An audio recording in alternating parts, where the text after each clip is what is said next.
Bonjour chers frères et sœurs, je vous salue vous qui aimez Dieu de tout votre cœur, qui avez confiance en Jésus, qui reconnaissez qu'il est la parole de Dieu, qu'il est la sagesse de Dieu et que vraiment il s'est incarné.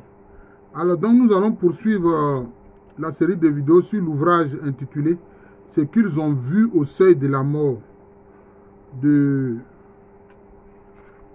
C'est deux auteurs, hein.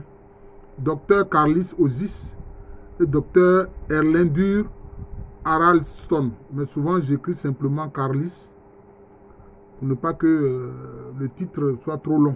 Voilà, pour ne pas que le titre soit trop long. Alors je crois que nous avons fait déjà 2 vidéos concernant cet ouvrage-là, cette série-là. Alors, vous devez savoir qu'en Inde, dans la tradition des hindous, de ceux qui pratiquent la religion hindoue, les esprits de la mort sont appelés Nyamdut. Nyamdut. Nyamdut. Bon, je ne sais pas si ça se dit Nyamdot parce que ça s'écrit avec 2 O. Ça s'écrit avec Y-A-M-D 2-O-T. Alors, on raconte ici le cas d'un policier hindou dans la quarantaine qui souffrait de tuberculose pulmonaire. Mais il avait simplement une légère fièvre, voilà, qui n'était pas très douloureuse.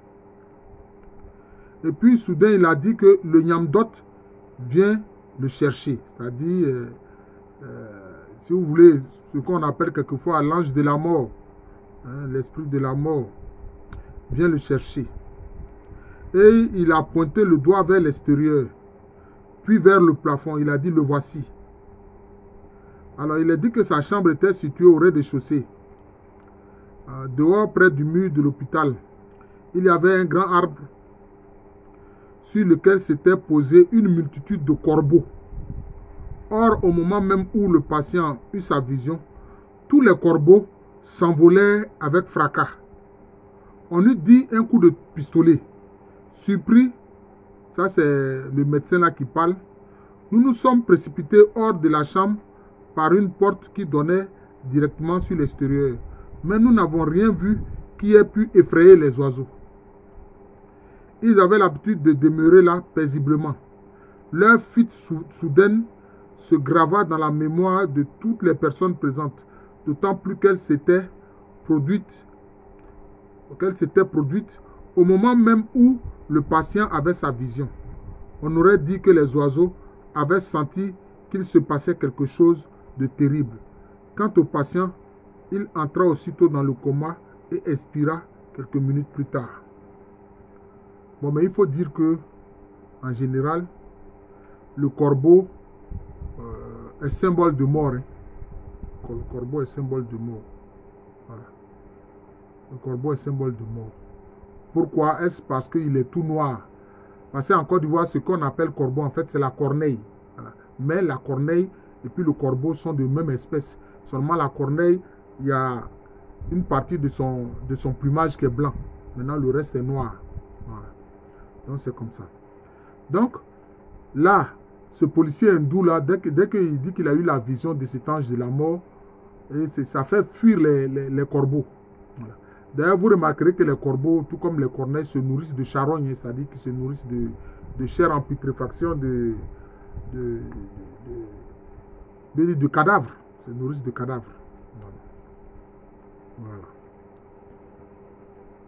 Donc ça, c'est la question de Nyamdut ou bien Nyamdot, c'est dans la tradition des hindous.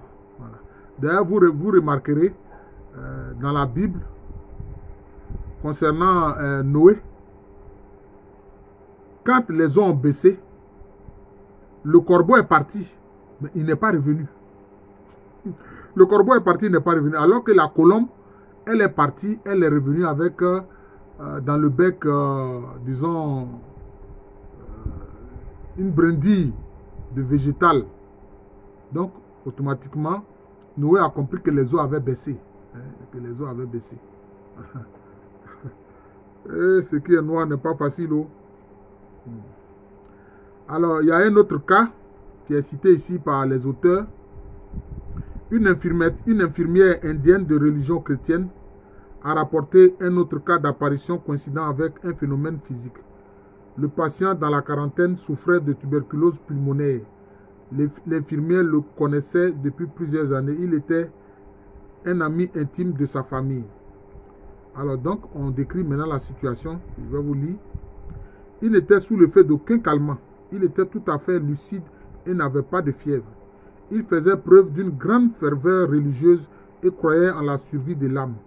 Nous savions qu'il allait mourir et il le savait sans doute aussi, car il nous demandait de prier pour lui. Dans la chambre où il reposait se trouvait un escalier qui menait à l'étage. Soudain, il s'écria « Regardez les anges descendre l'escalier. » Le verre est tombé et s'est brisé. Toutes les personnes présentes se tournèrent vers l'escalier. On avait effectivement posé sur l'une des marches un verre que nous vîmes éclater en 1000 morceaux, sans raison apparente. Il ne tomba pas, il éclata tout simplement. Naturellement, nous n'aperçûmes pas les anges. Une expression de bonheur et de quiétude se peignit sur les traits du patient, qui rendit alors son dernier souffle. Même après sa mort, l'expression de quiétude et de sérénité demeura sur son visage. Vous voyez? Voilà. Donc lui, il a vu les anges qui sont venus chercher son âme. Voilà. C'est le cas ici. Donc c'est ça. Voilà. Donc le patient a vu les anges venus chercher son âme. C'est ça les faits. Donc, frères chrétiens, sœurs chrétiennes, vous qui êtes croyants, c'est une bonne chose de croire dans le Seigneur. Voilà. Et là, on voit bien que il est mort paisiblement. Voilà, il est mort paisiblement. Parce qu'il y a quelques personnes, quand ils sont à l'article de la mort, ils refusent de mourir. Ça, c'est un problème encore. Voilà. Donc, les auteurs écrivent: voyons maintenant quelques cas d'apparition où le visiteur possède apparemment une volonté qui lui est propre, laquelle peut même aller à l'encontre de celle du patient. Une catholique de 61 ans souffrait d'un cancer qui avait atteint sa phase terminale. Elle vit apparaître sa mère, puis Dieu, qui semblait avoir fixé l'heure de sa mort, à savoir le premier vendredi du mois, jour favorable dans la vieille tradition catholique. La patiente fit cependant une erreur de date, croyant que le lendemain était le premier vendredi du mois. Elle fit venir l'aumônier et lui dit: j'aimerais que vous passiez me voir demain à 8h moins 10, l'heure présumée de sa mort. Pourtant, contrairement à ce qu'elle croyait, elle mourut à 7h50 le vendredi suivant, qui était véritablement le premier vendredi du mois. La prédiction de la vision était donc réalisée. Voilà. Le cas suivant laisse supposer que le patient peut, jusqu'à un certain point, marchander avec l'apparition. Cette patiente de 60 ans qui souffrait d'un cancer était la sœur de l'infirmière. Son défunt mari lui apparut 3 nuits de suite. Il l'appelait. Il voulait la voir auprès de lui. Elle lui dit qu'elle n'était pas prête à partir. Mais avant de savoir qu'on s'occuperait d'Agnès, l'infirmière, elle ne fut disposée à partir, semble-t-il, que lorsque son désir fut satisfait. Elle dit alors: maintenant je suis prête à partir, je peux partir. Voilà. Mais vous voyez, ça dépend, hein, ça dépend. Voilà. Parce que dans un ouvrage sur Padre Pio, il y avait un jeune carabinieri, c'est-à-dire des sortes de gendarmes, hein, dans le dispositif sécuritaire en Italie. Il veillait sur Padre Pio, il était chargé de veiller à sa sécurité. Parce que quand Padre Pio est devenu célèbre, maintenant les gens venaient d'un peu partout. Donc, il y avait donc un policier ou un gendarme qui était chargé de sa sécurité, un jeune homme. Et puis un jour, le Padre lui a dit: écoute, jeune homme, le moment arrivé, le Seigneur va te rappeler. Va dire au revoir à tout ce que tu aimes, va leur dire adieu. Il a dit: mais Padre, je suis jeune, je suis en très bonne santé. Je suis en très bonne santé. Donc là, je ne saisis pas bien ce que vous voulez dire. Je suis en très bonne santé. Je me sens très bien. Voilà. Et le padre lui a dit, mon fils, il ne s'agit pas de ça. Padre Pio lui a dit, mon fils, il ne s'agit pas de ça. Le moment pour que le Seigneur te rappelle est arrivé. C'est de ça qu'il s'agit. Donc, il faut aller dire adieu à tes parents, à tes amis. D'ailleurs, quand il a demandé la permission à ses supérieurs, ceux-ci ne voulaient pas. Mais le Padre Pio même a dû intervenir pour qu'ils acceptent de lui donner l'autorisation d'aller dire adieu à ses parents. Et c'est ce qu'il a fait.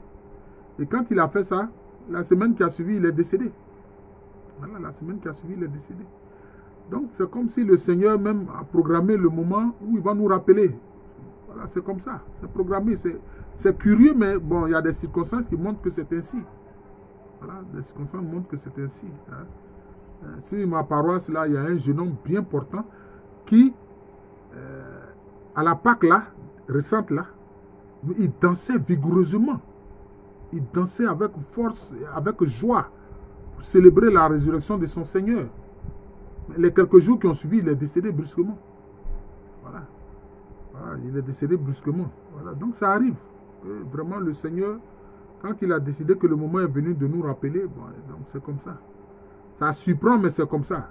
Une personne qui apparemment est en très bonne santé, très vigoureuse, et puis elle meurt brusquement. Bon, les médecins vont dire oui, c'est une rupture d'anévrisme, etc. C'est son cœur qui a lâché, c'est ceci qui a lâché, il a eu un AVC, il a eu ceci. Bon. Eux, ils trouveront toujours des raisons, je peux dire, cartésiennes, mais ce n'est pas forcément cela. Ce n'est pas forcément cela. C'est en effet ce qui arriva puisqu'elle mourut moins de 24 heures plus tard. L'infirmière en fut très impressionnée. Certaines hallucinations sont provoquées par les médicaments, mais ce n'était pas le cas chez ma soeur, c'est l'infirmière qui parle. Elle pouvait voir ou prédire des choses, ce qui m'était tout à fait impossible. Des expériences de ce genre se produiront notamment chez des patients convaincus de se rétablir et pas du tout disposés à partir. Un cardiaque de 56 ans, très lucide, vit ainsi apparaître une femme qui vient le chercher. Il fixa un bouquet de fleurs. C'est-à-dire, elle, l'apparition, ne semblait pas lui inspirer de la répulsion. Elle lui faisait un peu peur, c'est tout. Il pointa le doigt vers elle et dit, « La voici encore, elle vient me chercher. » Il décrivit la main de la femme et aussi les fleurs qui se trouvaient dans la chambre. Il ne paraissait pas très désireux de partir, mais il n'en fit pas un drame. Il devint plus calme. Cette expérience le reséréna, c'est-à-dire lui a donné la sérénité. Il mourut le lendemain. Voilà. Au début, le patient était donc en désaccord avec l'apparition. Puis il s'apaisa, tirant de cette rencontre avec l'autre monde une quiétude et une sérénité incomparables. Par contre, dans certains cas, il se produit un véritable choc de volonté, comme chez ce jeune Indien dans la vingtaine assez instruit, qui se rétablissait d'une mastoïdite. Son état de santé était excellent. Bon, je ne sais pas ce que mastoïdite veut dire. Bon. En tout cas, c'est une maladie. On devait lui donner son congé ce jour-là. Soudain, à 5 heures du matin, il cria, « Il y a quelqu'un ici. Il est vêtu de blanc. Non, je n'irai pas avec toi. » 10 minutes plus tard, il n'était plus de ce monde. Voilà. Quand le moment est arrivé, alors qu'apparemment, il était rétabli. D'ailleurs, souvent, les gens ont constaté que, il dit, mais ce parent-là m'a trompé. Quand je suis allé le voir, mais il allait nettement mieux. Et nous avons parlé longtemps, il a pris son repas et tout ça, nous avons causé. Et puis, brusquement, comme ça, on vient m'annoncer son décès. Ça, je ne comprends pas. Il y a des cas comme ça. Le patient, comme les médecins, était certain de la guérison. Voilà.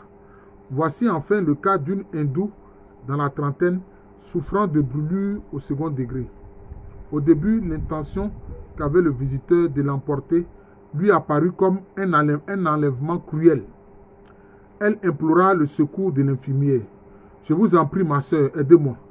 Il y a là 4 hommes, vêtus de blanc, qui viennent vers moi. Ils veulent que je les accompagne. » On lui dit qu'il l'entraînait de force.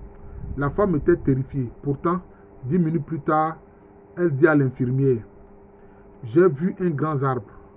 Sur chaque feuille était écrit,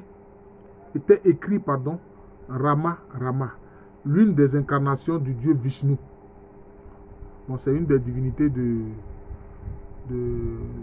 l'hindouisme, hein, de la religion des hindous. Voilà, il y a Brahma, Vishnu et Shiva, qu'on appelle la triade, hein, notamment dans l'hindouisme. Vishnu est considéré comme le conservateur, celui qui conserve la vie. Elle était dès lors prête à mourir. Elle eut-elle vraiment un aperçu de l'au-delà par perception extrasensorielle, ce qui lui fit accepter plus facilement son passage dans l'autre monde. Voilà, nous allons nous arrêter là. Voilà, donc c'est cela. Donc c'est ce que des gens qui étaient à l'article de la mort ont vu. C'est ce que nous sommes en train de voir. Voilà, c'est ça. C'est ça. Nous célébrons présentement la résurrection du Seigneur Jésus-Christ. Nous sommes encore dans l'octave de la résurrection. Voilà, donc c'est ça. Et ces choses-là, ce type de vidéos, doivent aussi nous permettre, hein, de ne pas trop désespérer, de ne pas avoir trop peur concernant la mort. Quand on sait que le Seigneur est de notre côté, qu'il rendra, hein, ce passage, hein, enfin, le fait de transiter, de quitter la terre, hein, nous rend ça plus facile. Voilà, plus facile. Pas compliqué. Voilà, le Seigneur fait cela. Voilà. Donc c'est ça, je viens donc de présenter cet aspect de cet ouvrage-là, ce qu'ils ont vu au seuil de la mort. Voilà. Je suis le frère Jean de l'amour de Jésus, c'est mon nom spirituel. Et à l'état civil, je suis le professeur Alou Kwame René. Joyeux dimanche. Le Seigneur nous demande si nous l'aimons. Voilà. Il a demandé cela à Pierre, mais cela nous concerne. Voilà. Ça concerne chacun de nous. Jésus nous demande, est-ce que nous l'aimons? Mais Seigneur, c'est toi qui nous as aimés le premier. Et tu connais la faiblesse de l'être humain. Alors moi, je te dis, Seigneur Jésus, donne à ceux que tu as sauvés ton cœur sacré, qui est un cœur d'amour, pour pouvoir t'aimer. Voilà. Donne-nous ton cœur sacré pour que nous puissions t'aimer. T'aimer tellement à avoir la foi du martyr, c'est-à-dire même être prêt à mourir pour témoigner de toi. Voilà. Donne-nous ton cœur sacré pour cela. Voilà, comme je disais, je suis le frère Jean de l'amour de Jésus, c'est mon nom spirituel. C'est aussi le nom de cette chaîne YouTube. Et à l'état civil, je suis le professeur Alou Kwame René. Merci encore et bonne journée à tous.